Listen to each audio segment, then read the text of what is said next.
দোকানে খেয়ে টাকা মেরে দিলে পরবর্তীতে সেই টাকা ফেরত দিতে হবে কিনা? দোকানে খেয়ে যদি টাকা মেরে দেন সেই টাকা আর ফেরত দিতে হবে না, যদি দোকানদার আপনার বাবা হন।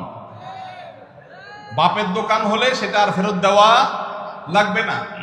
প্রশ্নটা যেহেতু এমন স্টাইলে করেছে যে দোকানদারের খেয়ে মেরে দিলে আর টাকা দিতে হবে কিনা, আবদারটা মামুর বাড়ির টাইপের হয়ে গেল। এই জন্য উত্তরটাও সেরকম দিলাম যে দোকানটা যদি বাপের হয় আর আপনি ক্ষুধার্ত ছেলে হন, তাহলে বাপের সম্পদ থেকে ছোট ছেলে হলে খেতে পারবেন। আবার যদি তাগড়া বড় বালেক ছেলে হয়ে যান, তাহলে সেখানেও আপনাকে সেই টাকা দিতে হবে, মেরে খেতে পারবেন না।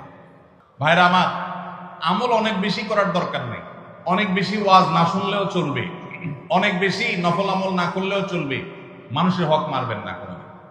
জান্নাত একেবারে পথ সুগম দেখতে পাবেন। অতএব যদি কারোর দোকান থেকে কোনো কিছু খেয়ে টাকা না দিয়েছেন, ছোটবেলায়, ছেলেবেলায়, যৌবনকালে, পাগলামির বয়সে করে ফেলেছেন, অভাবের দায়ে হোক, স্বভাবের কারণে হোক, আল্লাহ যখনই আপনাকে সম্বিত ফিরিয়ে দিবেন, সেন্স যখন আসবে, চেতনা যখন জাগ্রত হবে, সাথে সাথে যত টাকা মেরেছেন ওই টাকাটা দোকানদারকে ফেরত দিয়ে আসবেন।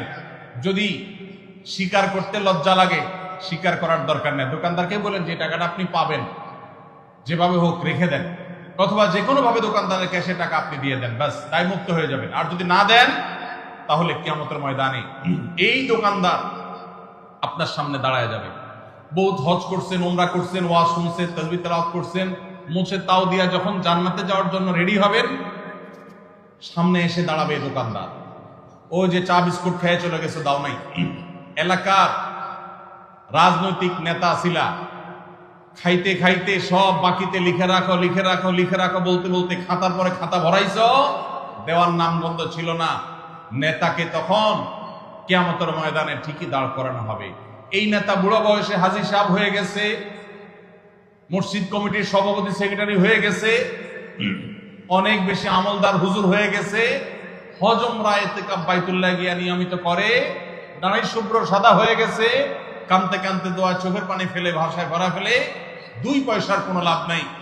সমস্ত উলামা ইকরাম একমত, বান্দার হক যদি সে নষ্ট করে থাকে, কিয়ামতের ময়দানে তাকে জবাবদিহি করতে হবে। যদি আল্লাহ তাআলা কারোর প্রতি রহম করেন এবং তাকে জান্নাত দিবেন আল্লাহ সিদ্ধান্ত দেন, তখন আল্লাহ তাআলা পাওনাদারকে কোনোভাবে খুশি করবেন, এক্সেপশনাল কেস, কিন্তু আল্লাহর কাছে পাওনার হিসাব দিতে হবে। এই জন্য ভাইরা, কোনোদিন কারোর দোকান থেকে মেরে খেয়ে চলে আসবেন, বাকি খেয়ে আর যাবেন না। মনে রাখবেন, দুনিয়াতে সে হয়তো আপনাকে ধরতে পারবেন, আল্লাহ তাআলার পাকড়াও, আল্লাহর ধরা থেকে বাঁচার কোনো উপায় নাই।